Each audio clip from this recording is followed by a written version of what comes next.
అదంతా కూడా ఈరోజు మనకు తెలుసుకునే అవకాశం దేవుడు మనకు కలిగించినందుకు మనం ఎంతో ధన్యులము.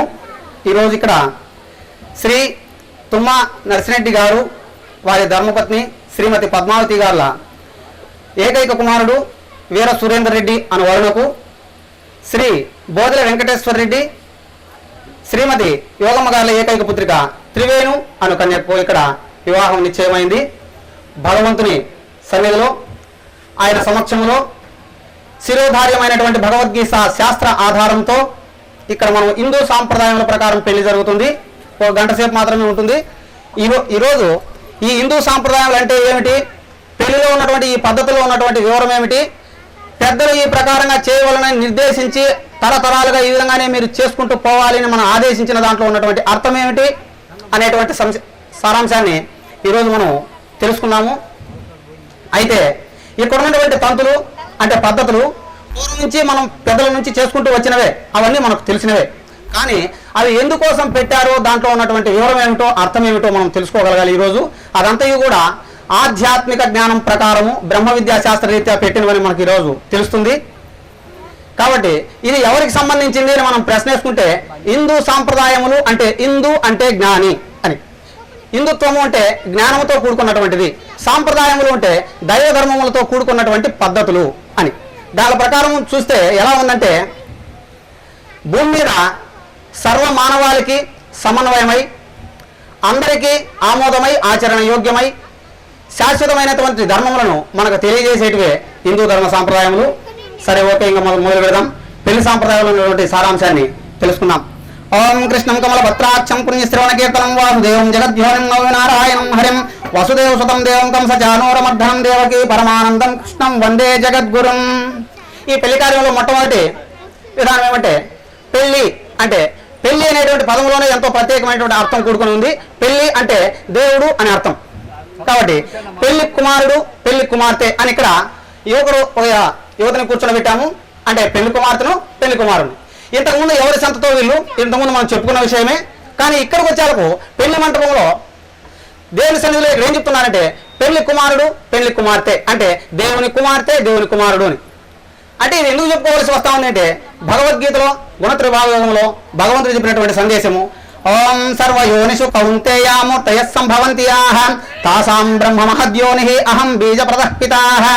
భూమి మీద ఉన్నటువంటి సర్వమానవులు సర్వజీవరాశులు అందరూ కూడా నా సంతతేను అంటే పుట్టిన ప్రతి జీవరాశి భూమి మీద ఉన్నటువంటి సకల జీవరాశులు దేవుని సంతతి అనేటువంటి గొప్ప సత్యమైన సారాంశాన్ని తెలియజేసే మొట్టమొదటి తంతు పెళ్లి కుమారుడు పెళ్లి కుమార్తె.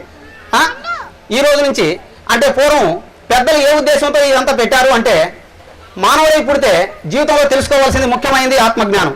అది ఎటువంటిదంటే బహురహస్యమైనటువంటిది.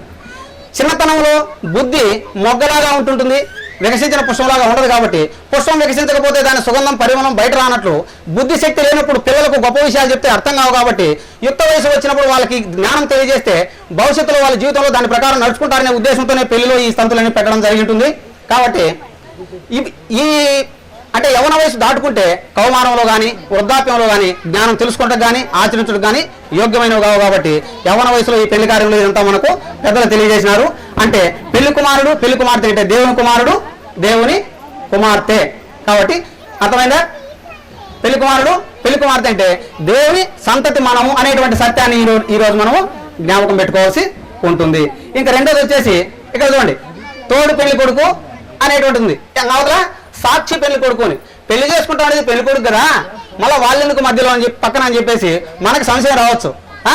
అయితే మనం ముందే చెప్పుకున్నాం, ఇక్కడ ఏది జరిగినా కూడా శరీరాంతర్గతమైనటువంటి అతి రహస్యంతో కూడుకున్నటువంటి బ్రహ్మ విద్యా శాస్త్రంలోని బ్రహ్మజ్ఞానం బట్టి ఆధ్యాత్మిక విధానం బట్టి ఆత్మజ్ఞానం మాత్రమే ఇక్కడ పెద్దలు మనకు తెలుసుకునేటట్టు ఏర్పాటు చేసినారు. కాబట్టి తోడు పెళ్లి కొడుకు అంటే ఎవరు అంటే మన శరీరం ఉంది, సజీవ శరీరము. ఈ శరీరం కదిలి పని చేయాలంటే జీవుడు శరీరంలో గుణచక్రంలో అనుభవించేవాడు మాత్రమే కానీ ఏ పని చేసేవాడు కాదు, చేయించేవాడు కాదు. మరి శరీరం ఒక పరికరం లాంటిది. శరీరం తనకు తానుగా ఏ పని చేయలేదు, కదలలేదు. మరి జీవుడు అనుభవించేదే కానీ చేయలేడు. మరి శరీరము చేయక జీవుడు చేయక ఇంకెవరు చేస్తున్నారు అంటే ఆయన్ని మనం సత్తు అంటాం. సత్తా అని. సత్తు అంటే ఆత్మశక్తి. ఆత్మ అనేవాడు జీవునికి తోడుగా ఉండి తొలి శ్వాస నుంచి తుది శ్వాస వరకు జీవితమును సాగింపజేయవాడు ఆత్మ. శరీరంలో జీవునికి తోడుగా ఆత్మవాడు ఉన్నాడు అనేటువంటి వాస్తవాన్ని సత్యాన్ని మనకు వెనుకపరిచేదానికి పెద్దలు పెళ్లి కుమారుని పక్కలో తోడు పెళ్లి కొడుకును కూర్చోబెట్టారు అంటే మీరు ఇష్టం వచ్చింది చెప్తున్నారా, ఇక్కడ ఎక్కడ లేదే అని మనం ప్రశ్నించుకోకూడదు. ఎందుకంటే భగవద్గీతలో పురుషోత్తం ప్రాప్తి యోగంలో 16వ శ్లోకంలో చెప్పినటువంటి సత్యాన్ని ఇక్కడ మనం చెప్పుకుంటున్నాం. ద్వావిమో పురుషౌ లోకే క్షరక్షరేవచం క్షర సర్వాణి భూతాని కూటస్థోక్షర ఉచ్యతే అంటే ప్రతి జీవుని పక్కలోన శరీరంలో ఆత్మ అనేటువంటి ఆడించేవాడు కూటస్థుడై ఉంటాడు. ఇంకా ఇంకో పక్క ఆయన ఎవరు అంటే సాక్షి అంటే పరమాత్మకు గుర్తుగా మనము సాక్షి పెళ్లి కొడుకును పెట్టాం.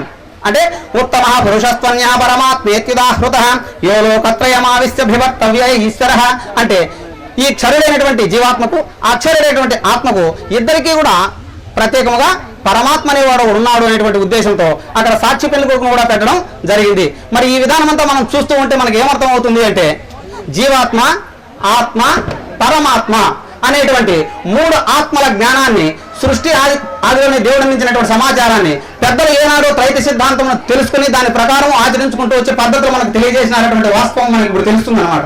అంటే మనం ఆ ప్రకారం చేస్తూ ఉన్నాం కానీ మనకు వివరం మాత్రమే తెలియదు. అది మనకు ఈనాడు మనకు అందినందుకు మనం ఎంతో భాగ్యవంతులు అదృష్టవంతులు చెప్పుకోవచ్చు. కరెంట్ ఉందా?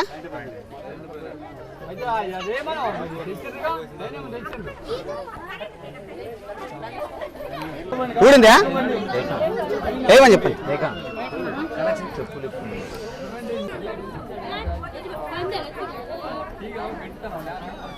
వచ్చిందా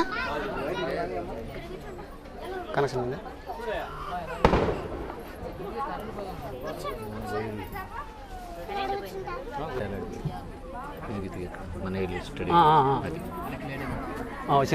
వచ్చాడు.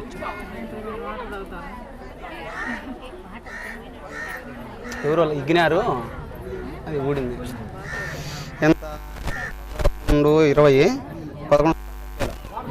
11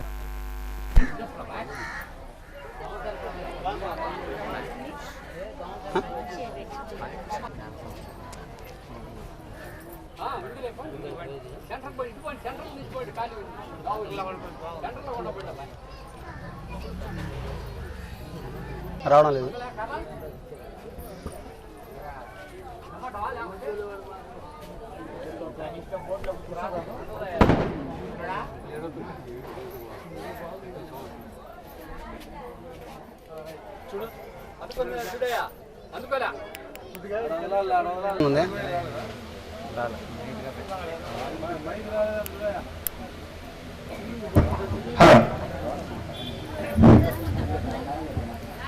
ఓం కృష్ణ కృష్ణ మహాయోగిని విశ్వాత్మన విశ్వభావనం ప్రసన్నాం పాహి పురుషోత్తమ దేవదేవ గురుదేవం.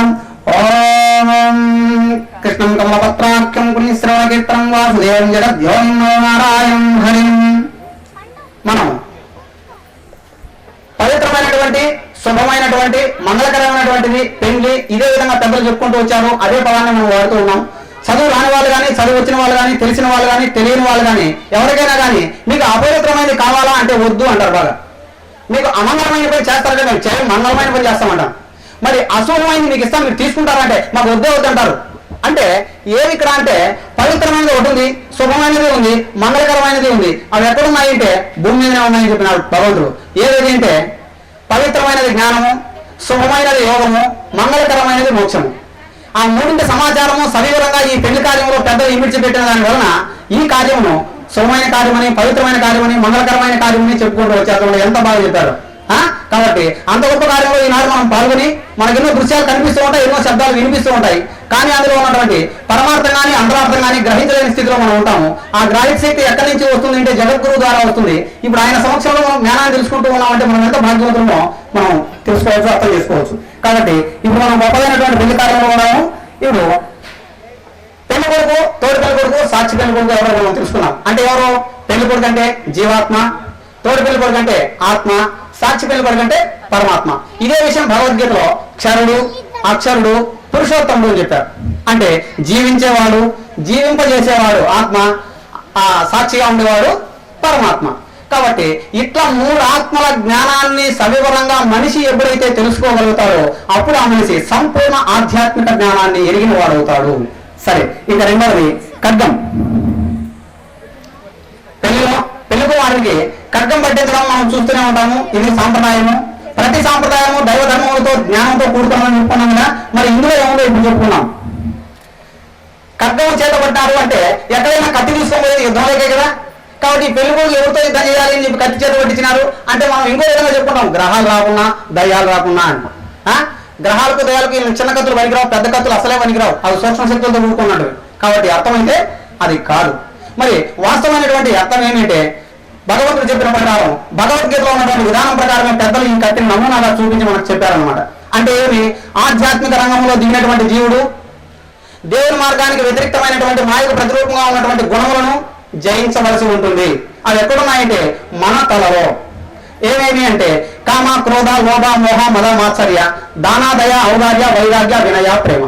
ఈ గుణ భాగంలో తెగించి మనిషి ఎప్పుడైతే ముందుకు పోతాడో అప్పుడు ఆత్మ సన్నిధిని చేరుకునే అవకాశం ఉంది. కాబట్టి అటువంటి దైవ మార్గానికి వ్యతిరేక్తమైనటువంటి మాయకు ప్రతిరూపమైనటువంటి గుణములను జయించడానికి నువ్వు కత్తిని పెట్టి సైనికుడిగా యుద్ధం చేయము, ఆధ్యాత్మిక రంగంలో ముందుకు దుముకుము అనేటువంటి విధానం చెప్పేటప్పటికే ఈ కత్తిని చేత పట్టించినారు. భగవద్గీతలో కూడా ఈ సూత్రం ప్రకారం భగవద్గీత రామాయణ చెప్పిన అనమాట. ఓం తస్మాత్ అజ్ఞాన సంభూతం హృత్సం జ్ఞానాసినాత్మనః చిత్తైనం సంశయం యోగం ఉత్తిష్ఠోత్తిష్ఠ భారత. అంటే నీ సంశయమును జ్ఞానం అనేటువంటి కత్తి చేత తెగటార్చి విజ్ఞానమై యోగివై ముందుకు సాగు అని చెప్పి చెప్పండి. ఇప్పటి నుంచి జ్ఞానమనే ఖడ్గమును పూని అజ్ఞానమును ఛేదించి ముందుకు సాగిపోదని భగవంతుని ఎదుగా ప్రతిజ్ఞ చేస్తున్నాను. చూడండి, ఈ విధంగా శాస్త్రబద్ధమైనటువంటి ప్రమాణాలతో గొప్ప సారాంశంతో కూడుకున్నటువంటి పెళ్లి హిందూ సాంప్రదాయ పెళ్లి పూర్వం నుంచి మన పెద్దలు ఆచరించుకుంటూ వచ్చినవి ఈ ప్రకారంగా చేశారని చెప్పేసి ఈనాడు మనకు తెలియజేసినందుకు మనం ఎంతో అదృష్టం ఉండము. ఇంకా రెండవది వచ్చేసి పెళ్లి కుమార్తెకు పెళ్లి కుమారునికి కంకణములు కట్టాం. ఇక్కడ చూడండి, ఇది కూడా ఒక సాంప్రదాయం అనమాట. ఈ కంకణం ఎందుకు కట్టాము అంటే ఏదైనా ఒక పనిని చేయాలని పూనుకున్నప్పుడు కృతనిశ్చయమై దానిని తప్పకుండా సంపూర్ణంగా చేసి తీరుతాము అనేటువంటి ఉద్దేశానికే ప్రతీక కంకణం. అంటే ఈ పని తప్పకుండా మేము చేస్తాము. మరి ఎందుకు ఈ కంకణం కట్టామంటే పసుపు పవిత్రతకు చిహ్నమైతే ఇప్పుడున్నటువంటి 3 కలర్ల దారాలు 3 గుణాలకు చిహ్నమై ఉన్నాయన్నమాట. అంటే ఇప్పటి నుంచి మేము రైలు మార్గంలో ఎన్ని కష్టములు వచ్చినా, ఎన్ని నష్టములు వచ్చినా, ఎన్ని ఇబ్బందులు వచ్చినా ప్రారంభ కర్మానుసారము కష్ట సుఖములు, లాభ నష్టములు, జయాపజయములు, మానవమానములు, శీతోష్ణములు, సుఖ దుఃఖములు అన్నీ కూడా ప్రారంభ కర్మానుసారమే జరిగిపోతూ ఉంటాయి. శ్రద్ధావాన్ లభతే జ్ఞానం అనే భగవంతుడు చెప్పినటువంటి సూత్రం ప్రకారం మేము శ్రద్ధగా జ్ఞానం తెలుసుకుని ముందుకు సాగిపోతాము అనేటువంటిది ఈ కంకణంలో ఉన్నటువంటి అర్థం అన్నమాట. కాబట్టి ఇప్పుడు చెప్పండి, ఇప్పటి నుంచి దైవ జ్ఞానము తెలుసుకొని ముందుకు సాగిపోతామని, ఎన్ని ఇబ్బందులు వచ్చినా ఎదురాడతామని కంకణం కట్టుకొని ప్రతిజ్ఞ చేయించున్నాము.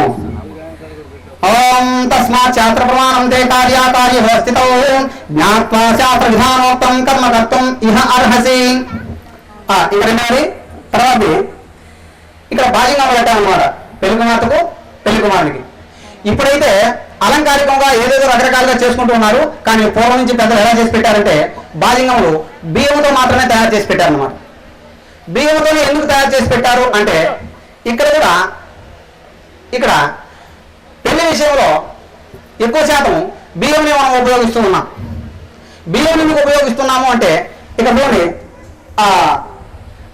ధాన్యాలు ఇక్కడ పెట్టడం జరిగింది పూర్వం నుంచి. ఇంతకుముందు నవధాన్యాలుగా మనకు బ్రాహ్మణులు చెప్తూ వచ్చారు.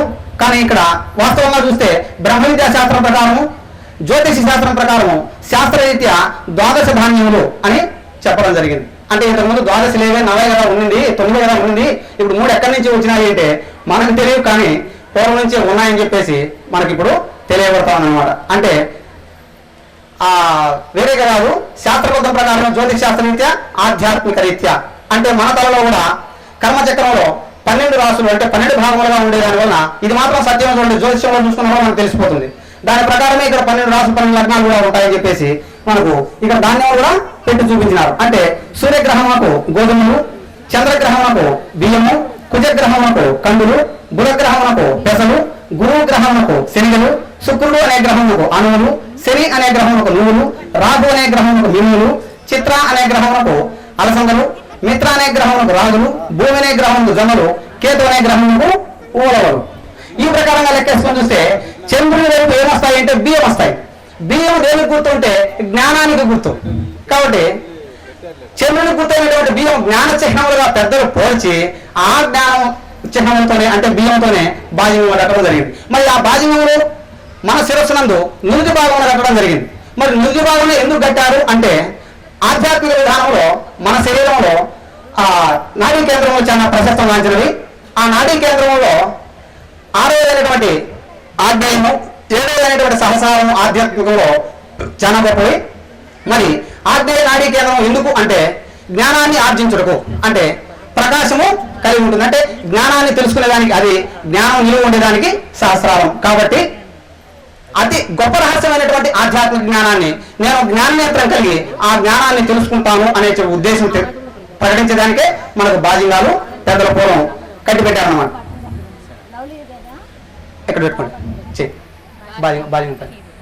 ఇప్పటి నుంచి జ్ఞానం తెలుసుకొని జ్ఞాననేత్రం కలిగి జ్ఞానం అనే వెలుగులో జీవితమును సాగిస్తానని ప్రతిజ్ఞ చేయుచున్నాను. మీరు కూడా పెళ్ళికూతురు మీరు కూడా ఇప్పటి నుంచి జ్ఞానం తెలుసుకుని జ్ఞానం అనే వెలుగులో ప్రయాణిస్తానని ప్రతిజ్ఞ చేయుచున్నాను. ఓం నహి జ్ఞానేన సదృశం పవిత్రం ఇహ విద్యతే తత్స్వయం యోగ సంసిద్ధ కాలేనాత్మనే విందతే. ఇక తర్వాత బాల్యం అయిపోయింది.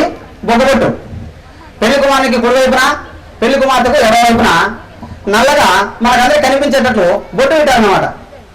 ఈ పెళ్లి కార్యంలో ఏది పెద్దలు పెట్టి చూపించినా కూడా ఆధ్యాత్మికానికి సూచితంగా ఉంటుంది.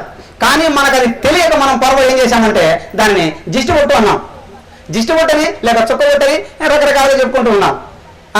అంటే ఎందుకు ఇట్లా పొరవన్నాము అంటే వెలుతురు లేనప్పుడు, వెలుతురు సక్రమంగా లేనప్పుడు తాడు చొట్లగా పోయింది అనుకోండి, అప్పుడు దానిని పాము అని భ్రమించడంలో సందేహం ఉండదు. అదే అక్కడ వెలుతురు అనుకోండి తాడు తాడుగానే కనిపిస్తుంది. అందుకని చెప్పేసి జ్ఞానం మనం తెలియకపోతే ప్రతి ఒక్క దైవ విషయము కూడా మనకు ఇంకొక విధంగా కనపడే అవకాశం ఉంది. కాబట్టి జ్ఞానం తెలియకనే మనం అట్లా అనుకున్నాము. ఈరోజు మనం జ్ఞానం తెలిసే సత్యాన్ని తెలుసుకున్నాం. మరి అక్కడ చుక్క ఎందుకు పెట్టారు అంటే, చుక్క ఎందుకు పెట్టారు అంటే బొట్టు అంటే గుర్తు అని కూడా అర్థం ఉందన్నమాట. అంటే భూమి మీద పుట్టిన సకల జీవరాశులు దేవుని లెక్కలో ఉన్నాయి, దేవునికి తెలియకుండా ఏ జీవరాశి కానీ లేదు అనేటువంటి సత్యం మనకు తెలియజేసేందుకే అక్కడ బొగ్గ మీద చుక్క పెట్టారన్నమాట. అంటే భగవద్గీతలో కూడా భగవంతుడు విధంగా చెప్పాడు, మయా తతమిదం సర్వం జగద్వ్యక్తమూర్తినం మత్సాని సర్వభూతాని నచాహం తే స్వహస్థితః. అంటే భూమి మీద పుట్టినటువంటి ప్రతి జీవరాశి నా లెక్కలో ఉంది, నాకు తెలిసి ఉంది. అందుకని ఏమన్నా అంటే మత్ స్థా, చూడండి మత్ స్థా అంటే నా యొక్క స్థానంలోనే అందరూ ఉన్నారు. బయట మనం గవర్నమెంట్ లెక్కాచారంలో ఆధార్ కార్డు కలిగి ఉన్నాం కదా, ఇది అనుకోండి. ఆ ప్రకారంగా దేవుని లెక్కలో మనమంతా ఉన్నాము, సూక్ష్మంగా ఆయన లెక్కలో మనం ఉన్నాము గుర్తింపు తెచ్చేదానికి భగవద్గీత ప్రకారం పెద్దలు ఇక్కడ సుఖపెట్టి చూపించారు. అంటే దేవుని లెక్కలో మనం ఉన్నాం కాబట్టి దేవుడు చెప్పినట్లే మనం ఎప్పుడైతే నడుచుకుంటామో అదే జ్ఞాత్వా శాస్త్ర విధానోక్తం. అంటే శాస్త్రం ఒక మనిషికి తప్ప సకల జీవరాశులకు ఆచరించడానికి యోగ్యమైనది కాదు. అందుకని చెప్పేసి శాస్త్రీత్యాన్ని మనము చెప్పుకుంటూ ఉన్నాం. బొగ్గ మీద పెట్టుకుని పెళ్లి కుమారుడు ఇప్పటి నుంచి దేవుని లెక్కలో దేవుని ఆధీనంలో ఉన్నానని తెలిసి దైవ జ్ఞానం ప్రకారం నడుచుకుంటానని ప్రతిజ్ఞ చేయుచున్నాను. ఇప్పటి నుంచి దేవుని లెక్కలో ఉన్నానని జ్ఞానం కలిగి ఉంటానని ప్రతిజ్ఞ చేయుచున్నాం. ఇంకా మూడవది తర్వాత ముడి బియ్యము వడి బియ్యం, ఇవి కూడా మనకు తెలుసు, అన్ని తెలుసు కానీ ఏమి కాదు.